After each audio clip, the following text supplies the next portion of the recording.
दोस्तों, आज हम बात करेंगे प्रोक्रेस्टिनेशन के ऊपर कि ये प्रोक्रेस्टिनेशन किस तरह हमारी शख्सियत को मसख कर देती है और किस तरह हम धीरे धीरे लेजीनेस का शिकार हो जाते हैं।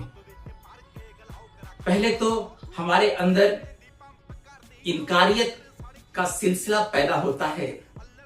हम किसी भी काम को करने से को लेकर टालने लगते हैं कि ये काम हम नहीं करेंगे, ये काम हम कल करेंगे, और ये जो सिलसिला चलता रहता है इसका नतीजा ये होता है कि हमारे अंदर धीरे धीरे प्रोक्रेस्टिनेशन अपना घर बना लेती है और हम इसकी वजह से लेजीनेस का शिकार होते चले जाते हैं। हमें अपने अंदर एक्टिविटी पैदा करना होगा, हमें अपने अंदर वो ताकत पैदा करनी होगी कि हम जिंदगी से जूझ सकें, हम अपने ख्वाबों को पूरा करने के लिए हर वक्त मुस्तैद रह सकें।